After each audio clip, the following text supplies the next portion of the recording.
വിധിയെയും മരണത്തെയും തടുക്കുക എന്നത് അസാധ്യമായ കാര്യമാണ് എന്ന് നമ്മെ ബോധ്യപ്പെടുത്തുന്നതാണ് പുരാണങ്ങളിൽ പ്രതിപാദിക്കുന്ന സർപ്പരാജാവ് തക്ഷകൻ്റെയും പരിശുദ്ധ രാജാവിൻ്റെയും കഥ. ഏതു നേരം ആരെയാണ് അത് പിടികൂടുക എന്ന് പറയുക വയ്യ. മരണം രംഗബോധമില്ലാത്ത കലാകാരൻ തന്നെയാണ്. പണ്ട് കാലം മുതൽ ചില ജ്യോതിഷികൾ ചിലരുടെ മരണം, അതിനുള്ള സാഹചര്യം എന്നിവ മുൻകൂട്ടി പ്രവചിച്ചിട്ടുള്ളതാണ്.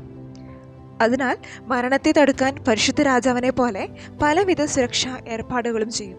എന്നാൽ തീരെ പ്രതീക്ഷിക്കാത്ത രീതിയിൽ മരണം അതിൻ്റെ അരങ്ങേറ്റം നടത്തി പിൻവാങ്ങുന്നു. സ്വന്തം മരണം സ്വപ്നത്തിൽ ദർശിച്ചതിനെ തുടർന്ന് അതിനെ പ്രതിരോധിക്കാൻ എല്ലാ തയ്യാറെടുപ്പുകളും എടുത്ത ആളായിരുന്നു റോബർട്ട് മോറിസ്. അദ്ദേഹത്തിൻ്റെ അനുഭവ കഥയാണ് ഇന്ന് അൺഎക്സ്പ്ലെയിൻഡ് ഫൈൽസിലൂടെ ഞാൻ പറയാൻ പോകുന്നത്. കൊളോണിയൽ വ്യാപാരിയായിരുന്ന റോബർട്ട് മോറിസ് 1738 അമേരിക്കയിലേക്ക് കുടിയേറുന്നതിന് മുൻപ് ഇംഗ്ലണ്ടിലെ ലിവർപൂളിൽ ഇരുമ്പ് വ്യാപാരിയായിരുന്നു. അമേരിക്കൻ വിപ്ലവ കാലത്തെ സാമ്പത്തിക കാര്യങ്ങളുടെ ചുമതല വഹിച്ചിരുന്ന റോബർട്ട് മോറിസിന്റെ പിതാവാണ് നമ്മുടെ കഥാനായകനായ റോബർട്ട് മോറിസ് സീനിയർ.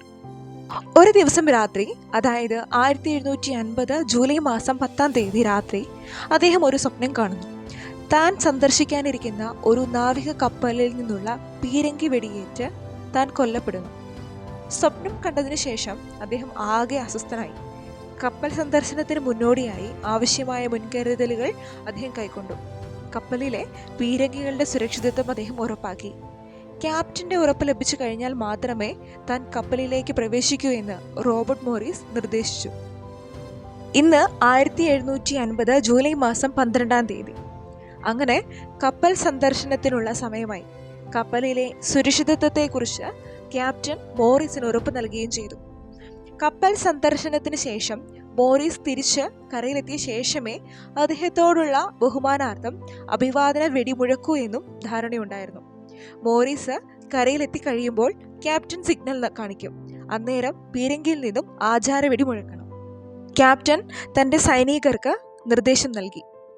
മോറിസ് കപ്പൽ സന്ദർശനത്തിന് ശേഷം തൻ്റെ ബോട്ടിലേക്ക് മടങ്ങി. ക്യാപ്റ്റനും മറ്റു സൈനികരും അറ്റൻഷനായി നിൽക്കുകയാണ്.